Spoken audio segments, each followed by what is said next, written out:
Hey everyone, Kunik here, back with another RPG horror story for you today. Now heads up, today's video is another collaboration with Zflocko, so after I'm done reading the story, I'm going to link you directly to his video so you can follow up and see part 2. Anyhow, with that said, let's roll for initiative and begin the story. It's been a year since I was kicked from the game, and I feel I can look at it relatively objectively. As such, I can now safely say that this game was and is a dumpster fire, and one that I think everyone watching this video will enjoy. It used the Vampire the Masquerade system, kind of. The premise should raise red flags for all of you that are familiar with RPG horror stories. A 30+ player game, uses documents of homebrew, GM allows PvP stuff, and metagaming is allowed. Yes, I know, this should have sent red flags. But it sounded cool. The premise was that people would play as vampires from the beginning of history, at the height of their power, to modern day. Nice, long-form campaign taking place over season. 12 sessions bunched together. It would focus on political intrigue, backstabbing, and diplomacy between players. It did not, instead focusing on spectacle and D&D-esque adventuring. The ST claimed that player death would be caused by players and rarely by NPC actions. I'll touch on this later. Problem 1. Favoritism. The DM had a favorite player, a woman I'll call Crazy Chick. She was playing a standard evil, I have power vampire. You know the trope. She metagamed in and out of every session and used her position as assistant storyteller to influence new players to help her character. Well, due to her character being evil and bland, another player wanted to try and assassinate her, something that was promoted by the GM. We'll call him King. King was Crazy Chick's sire's child, aka they were of equal status and standing by vampire logic. He wanted to build a carriage with a locking mechanism and set it alight so they wouldn't be able to escape. They told the ST what it was for, how it would work, etc. The ST had them roll and decided that, because the player hadn't said they were creating an assassin's tool in secret, they were just doing it out in the open, in the local warehouse. Everyone knew about this death carriage before the start of the next session. The player gets a bit upset, as is his right, and scraps the plan.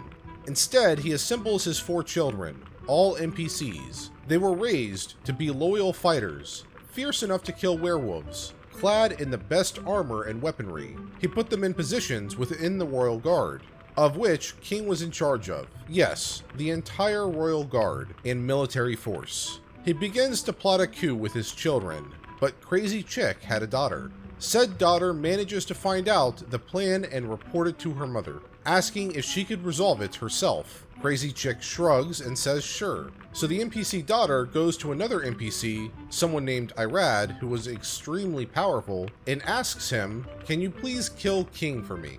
Now, Irad had no reason to get between a petty squabble. However, he's an NPC, and as such, these things happen entirely within the ST's head. So Irad agrees, and in the next session, in front of everyone, in broad daylight, with the NPC's daughter basically promising him sex, he murders King and drinks him dry. Now, this was a player dying from the actions caused by 2 NPCs, not by another player. So there are 4 children of King sitting around, each one fanatically loyal with the plot to coup still made. What do? Nothing. The ST writes them out of the story and forgets about them, so his favorite player could succeed. Near the end of the season, he made a throwaway line that mercenaries were storming the palace and they had to fight them off, but to no avail. That was around 2,000 years later. Problem 2. The setting. Next was the Ice Age. Yes, vampires existed and survived during the Ice Age.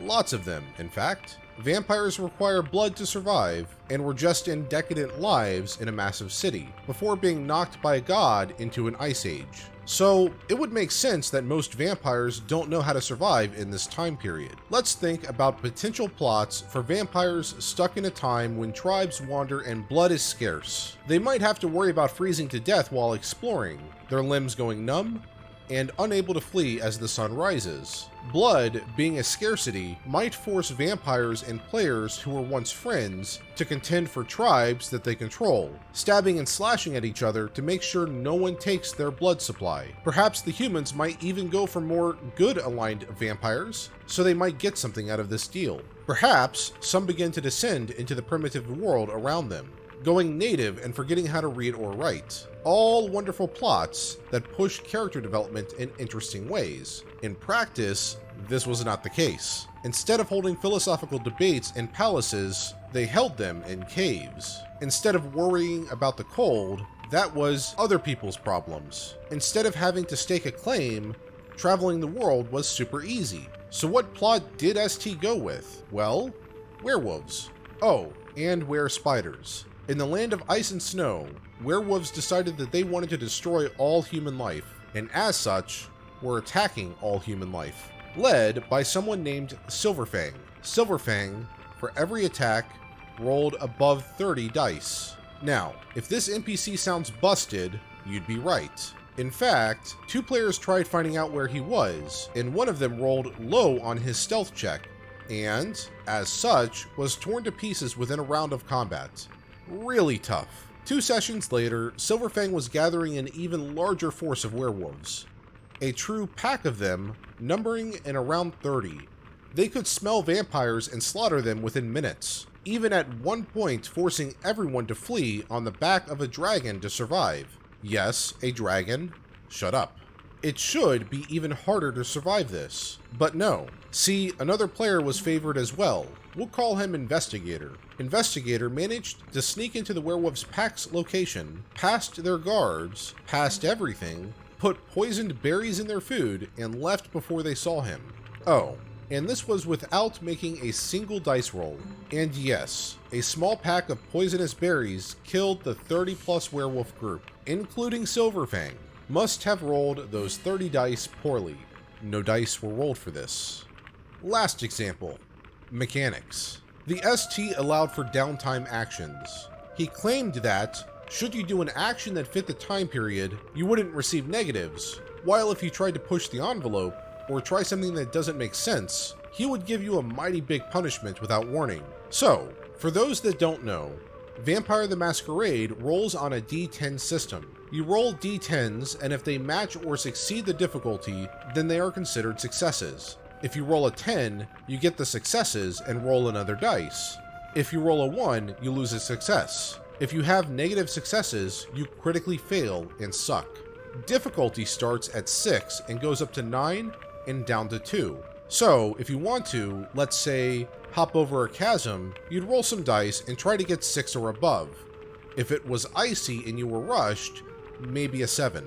9 is akin to impossible feats of strength. So, as an example from the actual game, I, playing a survivalist who wants to build a civilization, wanted to try and cultivate rice plants. Lived in Asia. It's just after the Ice Age as the world blossoms and blooms, and we're getting close to the Neolithic era, maybe 2,000 years off. I didn't think it'd be so bad. Roll intelligence plus survival, difficulty 11. In this case, I had to roll at difficulty 9 with -2 successes, meaning I had to roll 2 successes just to break even. Again, this was for the idea of planting rice in the ground and watering it and cultivating it. I understand if it would take a lot of successes, but by making it such a high difficulty, I'd be unable to actually succeed. And no, I couldn't back out seeing at how difficult it was. Naturally, I spent 6 downtime points on this, and as such, got no progress since some of them were critical fails. Now, let's look at another example. Investigator. He wants to investigate a murder of a vampire. He has no tools with which to investigate. They died in a cave 3 weeks ago. Their dust has scattered to the wind, and tribes have moved through the area already. Difficulty 9. It was easier for someone to investigate that crime scene than it was for someone to water some rice plants. End part 1. Alright, if you want to catch part 2, Zflocko already has the video up. Just click the link in the top right corner to see it. Anyhow, that's it for my part of this story. If you liked the video and you want to see more videos just like this, be sure to hit the subscribe button and bell notification icon to be notified of my future videos. And, as always, the source of the video is in the description below, so you're free to check that out too. Anyhow, while you wait for my future videos, here are a few related videos that you can watch in the meantime.